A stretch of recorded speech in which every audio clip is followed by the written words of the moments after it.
that everything matters a little. So I know it's the Hall of Fame game. The Chargers just barrel rolled the Detroit Lions. But when you watch that game, it wasn't just that the Lions lost. Everything's something, nothing's everything. They were sloppy. 5 turnovers, yet didn't create any. And sloppy is coaching and scheme and communication.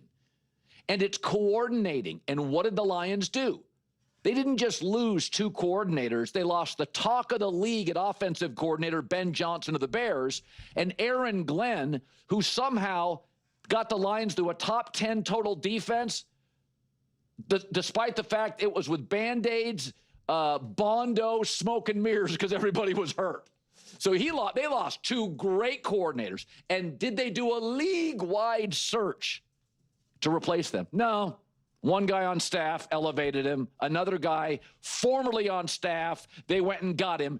They chose comfort. That's what they chose. Comfort over the top candidate. They talked themselves into, well, this guy knows who we are. This guy understands who we are. And that's why I said, to me, the Lions, never forget Philadelphia. And this is where Nick Sirianni and Dan Campbell and the Eagles and the Lions are very similar here.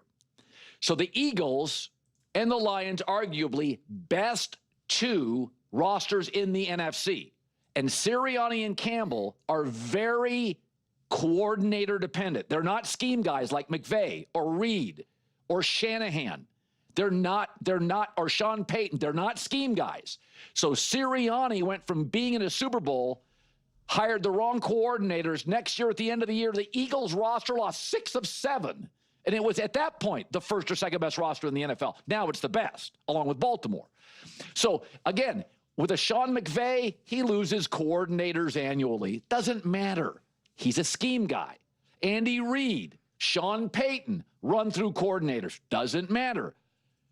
But a guy like Mike Tomlin or a Pete Carroll, who are culture builders, guys like Nick Sirianni or Dan Campbell, culture builders. You pick the wrong coordinator, you get in trouble.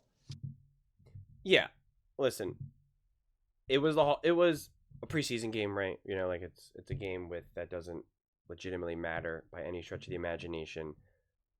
But I think when you saw how comfortable the Chargers were and how flawlessly they executed everything and how Trey Lance was set up to ball, that signals high-level coaching.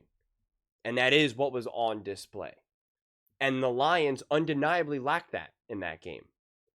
It's okay because it's so early. And so I'm not here sounding the alarm here. And I'm on the record very firmly saying that I believe that a true step back for the Lions is absolutely, right there for them.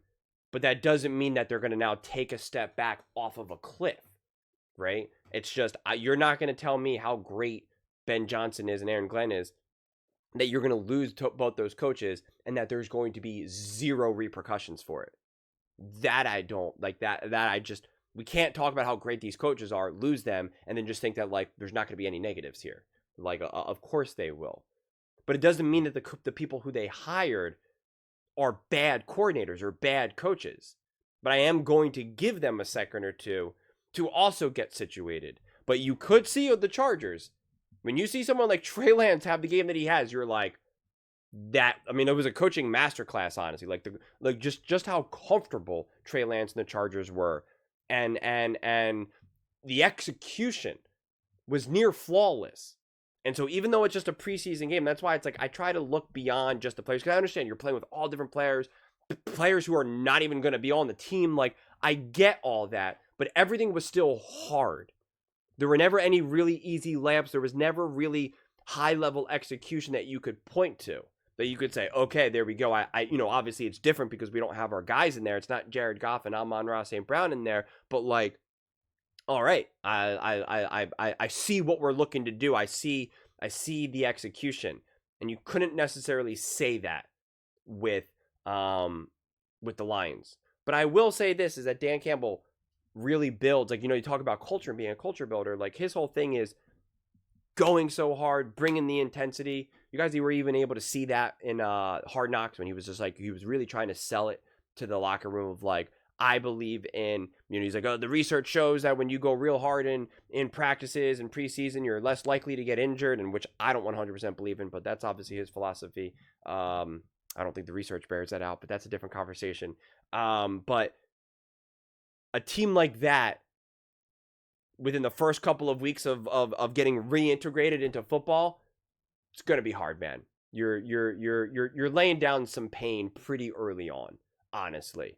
It wouldn't surprise me if this Lions team, since they're now in the process of getting reconditioned, they're shaking off of the deconditioning, that they're right now, if we had to look at all the football teams and if there was like little power meters for all the players and all the teams, I'm confident that the Lions are running low because they're just going to be going so much harder with, and granted in the NFL now, like the levels of intensity are kind of moderated a lot more because of, all of the rules that they have in place. But my gut tells me, based off of what I know to be Dan Campbell, is that like he's pushing it to the limit as much as he can in ways that other teams are just not. And so it wouldn't surprise me if a team like the Lions right now in August, whether the game was ended up in July or August, I forget now, at this point of the season, the lack of the season, a team like the Lions are going to be a little bit more worn down, a little bit more tired, a little bit more sore,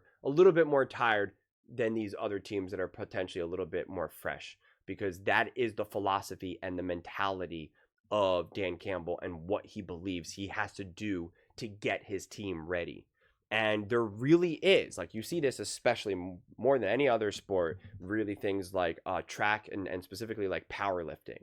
And anything that's like involves like weight training, because there really is this, you have to really kind of ebb and flow the amount of weight that you're lifting, that right up into the competition you're kind of bringing everything back up. You're not going to the max. You're not training as hard as you can right up into that meet. You're going to be fried. You're going to be worn down. You're not going to be literally as, like, physically, you're literally not going to be as strong as you would if you were now coming off of more of like a deload, or again, like a tapering back up. It's a process of trying to like time it perfectly so that you're working right back up to your max weight, so then you can lift your max weight in competition so you can bring your maximum. Dan Campbell's approach is essentially like, in the beginning right now, man, we're going max. And so you're going to get, at least in the short term, a performance decline. It's just biology, physiology. I mean, it's just how your muscles work. And so I believe that you're probably going to see a little bit of that more than not. Personally, that's my observation. And look at these preseason games in 2023. 21-16 against the New York Giants, who we know is not that good of a team. The Jaguars and the Lions, 25-7. And then in 2024, went up against the Giants again. Not that good of a team, 14-3. Right? Like, it just doesn't matter. And I'm not going to pretend like I even remotely remember how those preseason games went. I don't remember whatsoever. I don't remember who was playing, who was quarterback, how many snaps that Jared Goff took, if any. Like, I don't remember, and I'm not going to investigate it any further than that, quite frankly, because it only matters so much. But I do think it's more telling about the Chargers, and I was very impressed with their execution and their organization.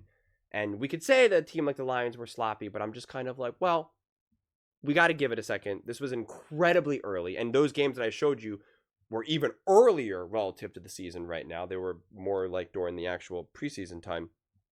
And so it's just like, I think we got to put that a little bit in context here.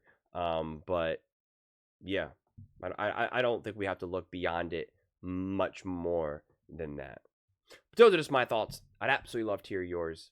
What do you guys all think? Are you concerned about what you saw against the Chargers, and do you think it signals anything?